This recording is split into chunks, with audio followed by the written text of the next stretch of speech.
మానసిక స్థితిని మెరుగుపరుస్తుంది. ఎంఎన్‌పీస్ మీ శరీరానికి ఇంధనం, మీ జీవితానికి ఇంధనం. ఎంఎన్‌పీస్ పోషణతో మీ పూర్తి సామర్థ్యాన్ని పెంచుకోండి. ఎంఎన్‌పీస్ ద్వారా మీ ఆరోగ్యాన్ని మార్చుకోండి.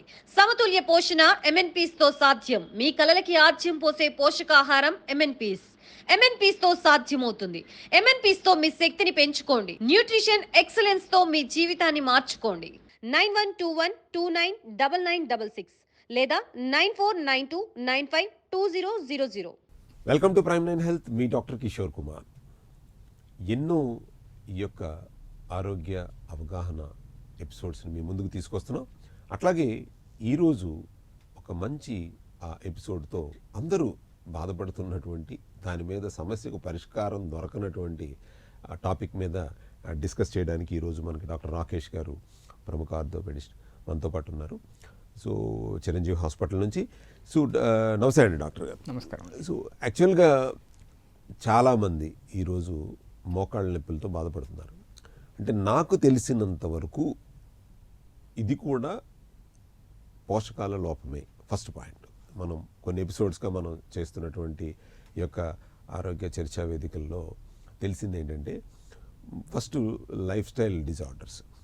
అంటే కొన్ని రకాలైనటువంటి, ఇప్పుడు కాల్షియం అవనివ్వండి, విటమిన్ డి అవనివ్వండి, మనం తీసుకునే ఆహారంలో ఉండే లోపాల వల్ల వచ్చేటటువంటి ప్రాబ్లమ్స్.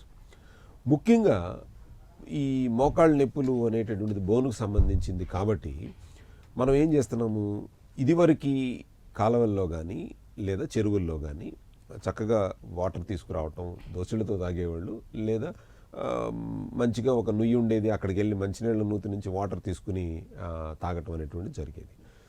ఏవైతే ఈ మనకి భూమిలో ఒక సమృద్ధిగా ఉన్నటువంటి ఈ యొక్క పోషకాలు, ఏవైతే కాల్షియం, మెగ్నీషియం, తర్వాత సెలీనియం, ఇలాంటివన్నిటి కూడా ఏవైతే మైక్రో అండ్ మ్యాక్రో మినరల్స్ శరీరానికి కావాలో అవన్నీ సమృద్ధిగా వచ్చాయి.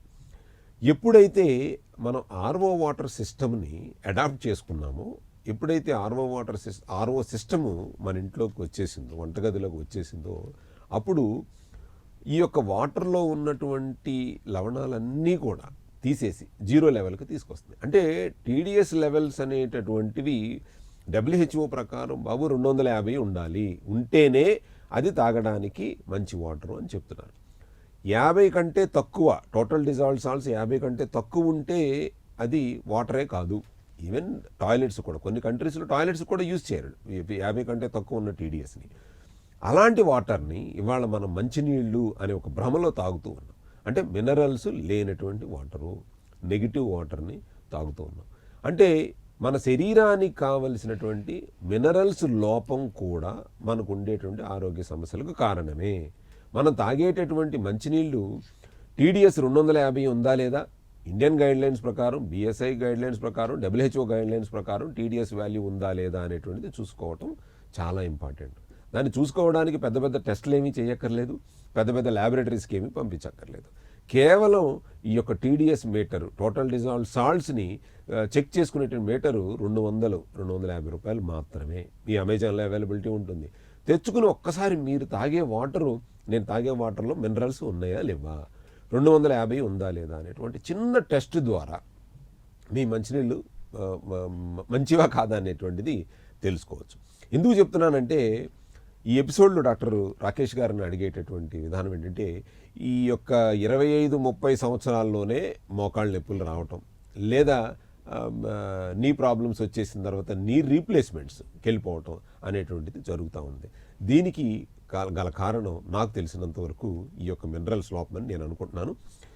ఎనీవే, ఒక్కసారి డాక్టర్ రాకేష్ గారిని కూడా అడుగుదాం.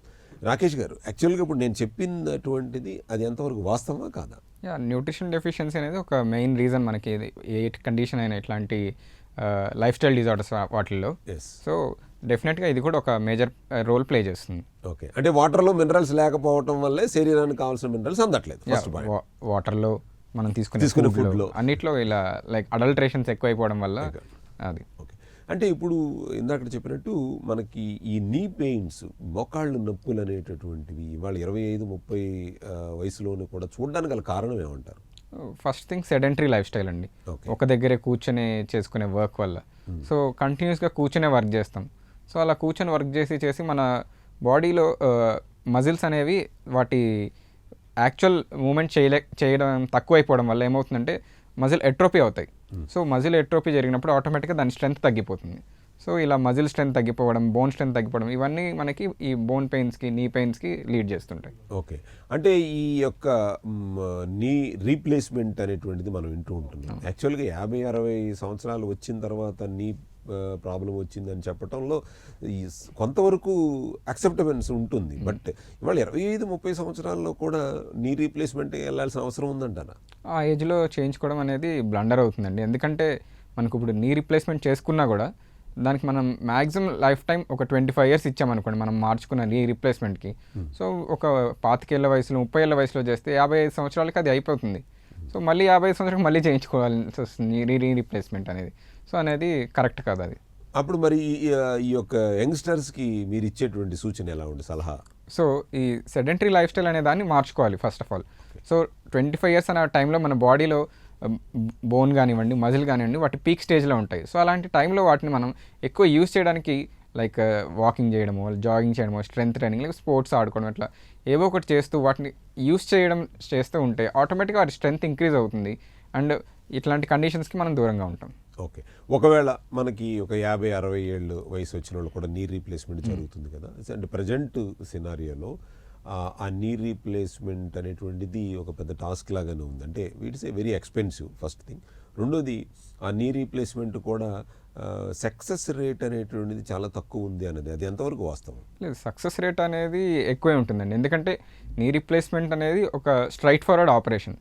అంటే దానిలో ఎక్కువ కాంప్లికేషన్స్ అయ్యే ఛాన్సెస్ ఎంత తక్కువ ఉంటాయంటే, ఎందుకంటే అది అందరికీ ఒకటే ప్రొసీజర్లో వెళ్ళిపోతాం ఆటోమేటిక్గా.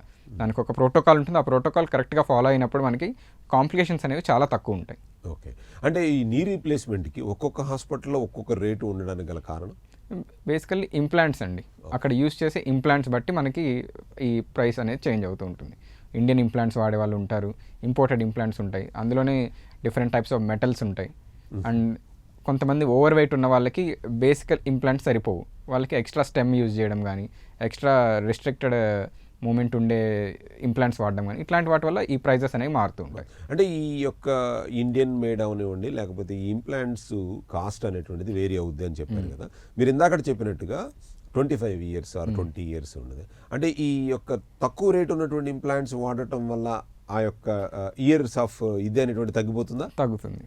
ఓకే. ఎందుకంటే మనకి ఇప్పుడు ఎట్లా అయితే ఇప్పుడు బేసిక్ అనుకున్నాం అనుకోండి, 15 years to 20 years అని వాళ్ళు క్లెయిమ్ చేస్తారు. లైక్ వాళ్ళు చేసిన స్టడీస్ బట్టి, రీసెర్చ్ ఇదంతా జరిగిన తర్వాతే ఒక ఇంప్లాంట్ అనేది బయటకు వస్తుంది. ఓకే. సో వాళ్ళు క్లెయిమ్ చేసి 15 to 20 years అని క్లెయిమ్ చేసినప్పుడు మనం టు ద లీస్ట్ తీసుకున్న 15 years ఉంటుంది. సో అట్లానే మనకి టాప్ ఎండ్ వెళ్ళిపోయే టైంకి వాళ్ళు 25 to 30 years క్లెయిమ్ చేసినప్పుడు మనం లీస్ట్ తీసుకున్న 25 years ఉంటుంది. 25 years ఉంటుంది. అంటే ఒకవేళ నీ రీప్లేస్మెంట్ చేసుకున్న తర్వాత ఉండేటువంటి కాంప్లికేషన్స్ ఏమైనా ఉన్నాయా, లేకపోతే వాళ్ళు మళ్ళీ ఫ్రీక్వెంట్గా హాస్పిటల్స్కి వచ్చి ఏమైనా చూపించుకోవాల్సిన పరిస్థితులు ఏమైనా ఉన్నాయా? అంటే ఫ్రీక్వెంట్గా హాస్పిటల్ అంటే చేసుకున్న ఫస్ట్ 2-3 monthsలో మూమెంట్ ఎంత బాగా వాళ్ళు చేయగలుగుతున్నారు అనేది అనలైజ్ చేసుకోవడం కోసం రావాల్సి వస్తుంది. అంతేగాని కాంప్లికేషన్ అంటే ఓన్లీ మేజర్ కాంప్లికేషన్ వచ్చేసి ఇన్ఫెక్షన్ అండి. సో ఆ ఇన్ఫెక్షన్ అనేది రాకుండా ఏదైతే మనం డాక్టర్ ప్రిస్క్రైబ్ చేసిన మెడిసిన్స్ కానివ్వండి, జాగ్రత్తలు కానివ్వండి, ఇవన్నిటిని ఫాలో అయ్యి రెగ్యులర్గా first 2 weeks or first 1 month వరకు మనం అది చెక్ చేసుకోగలిగితే ఇన్ఫెక్షన్ అప్పుడైతే రాలేదు అంటే so we can say that it is avoided. Okay. So అంటే ఒకవేళ నీ రీప్లేస్మెంట్ జరిగిన తర్వాత మెడికేషన్ అనేటువంటిది కంటిన్యూస్గా ఉంటుందా, లేకపోతే ఆ కొన్ని రోజులు వాడిన తర్వాత ఆపేయచ్చా? కొన్ని రోజులు వాడిన తర్వాత ఆపేసేలానే ఉంటుందండి మెడికేషన్. కంటిన్యూస్ మెడికేషన్ అనేది ఏమి ఉండదు. ఓకే. అంటే ఇప్పుడు యాక్చువల్గా నీ రీప్లేస్మెంట్ అంటే నీ పెయిన్స్కి ముఖ్య కారణం మనం ఇందాక మాట్లాడుకున్నట్టుగా కొన్ని పోషకాల లోపం వల్ల వస్తాయి అని చెప్పాము. నీ రీప్లేస్మెంట్ అయిపోయిన తర్వాత పోషకాలకి నీ రీప్లేస్మెంట్కి సంబంధం ఉందా లేదా? వన్స్ నీ రీప్లేస్మెంట్ చేసినప్పుడు ఏమవుతుందంటే మనం ఎక్కడైతే ఏ బోన్ అయితే ఉందో, ఏదైతే అరిగిపోవడం కానీ పాడైపోవడం కానీ అదంతా తీసేసి మనం మెటల్ ఇంప్లాంట్తో రీప్లేస్ చేస్తాం. ఓకే. సో ఆ రీజన్ వరకు అయితే ఇవి పోషకాలకి వాటికి సంబంధం ఉండదు, ఎందుకంటే మొత్తం మెటలే ఉంటుంది కాబట్టి. రీప్లేస్మెంట్ అయినాక పోషకాలతో సంబంధం లేదు, ఆ రీజన్ వరకు ఉండదు. బట్ రీజన్ పైనంతా మళ్ళీ ఫీమర్ బోన్ ఉంటుంది కదా, కింద టిబియా బోన్ ఉంటుంది, ఆ బోన్ స్ట్రెంత్ ఉండాలి కదా. సో అప్పుడు కూడా న్యూట్రిషియస్ ఫుడ్ అవసరమే. లేకపోతే మళ్ళీ నీ రీప్లేస్మెంట్ చేసుకున్న తర్వాత మూలిగే నక్క మీద తాటికే పడినట్టు ఆస్టియోపోరోసిస్ లాంటి ల్యాండ్ అయితే మళ్ళీ ఫ్రాక్చర్స్ అవుతాయి. మళ్ళీ ఫ్రాక్చర్స్ ఇంకా ఎక్కువ ఇబ్బంది పడతారు. ఇంకా ఇబ్బంది పడతారు. సో కాబట్టి అంటే మీరు ఇచ్చేటటువంటి సజెషన్ ప్రకారం ఫస్ట్ అది రాకుండా ఉండాలి అని అంటే పోషకాహారం తీసుకోవటం అది ఉత్తమం. ఒకవేళ 50 నుంచి 60 వయసు గల వాళ్ళు ఉంటే కనుక బెస్ట్ అంటే లైఫ్ టైం ఎక్కువ ఉన్నటువంటి మన ఇంప్లాంట్స్ని కనుక అది కూడా తీసుకోవడం వాళ్ళ స్టేజ్ బట్టి స్టేజ్ బట్టి 4 స్టేజెస్ ఉంటాయి మనకి. వాటిలో ఫైనల్ స్టేజ్ వచ్చిన వాళ్ళు మాత్రమే ఆపరేషన్ వైపు వెళ్ళడం మంచిది. ఓకే. సో ఫైనల్ స్టేజ్ వచ్చేంత వరకు కొన్ని లైఫ్ స్టైల్ మోడిఫికేషన్స్ వల్ల కానీ, ఇలాంటి ఫిజియోథెరపీ ఎక్సర్సైజెస్ కానీ, కొన్ని సప్లిమెంటేషన్ ట్యాబ్లెట్స్ ఇలాంటివి యూజ్ చేసుకొని దాన్ని ప్రొలాంగ్ చేసుకోవడం better. Okay, nice, thank you. చాలా వాల్యుబుల్ ఇన్ఫర్మేషన్ ఇచ్చారండి నీ పెయిన్స్ గురించి. చూస్తూనే ఉండండి మీ prime 9 health, doctor Kishore Kumar. మరిన్ని ఎపిసోడ్స్తో ఈ యొక్క మన యొక్క దీని హెల్త్ ఎపిసోడ్స్ మీద మరిన్ని చూస్తూనే ఉండండి. నమస్కారం, thank you so much. Thank you sir. మీరు అనారోగ్యంతో బాధపడుతున్నారా? మీ అనారోగ్య సమస్యలకు వైద్యుల సలహాలు కావాలా? మీ అనారోగ్యాలను సహజసిద్ధంగా తగ్గించుకోవాలా? మీ బడ్జెట్లోనే కార్పొరేట్ వైద్యం, ఆపరేషన్స్ కావాలా? క్యాన్సర్ మొదలుకొని అన్ని రకాల అనారోగ్య సమస్యలకు సలహాలు, వైద్యం డాక్టర్ కిషోర్ కుమార్ గారిని వెంటనే సంప్రదించండి. మెరుగైన వైద్యం, ఆరోగ్యం అవగాహనతోనే సాధ్యం.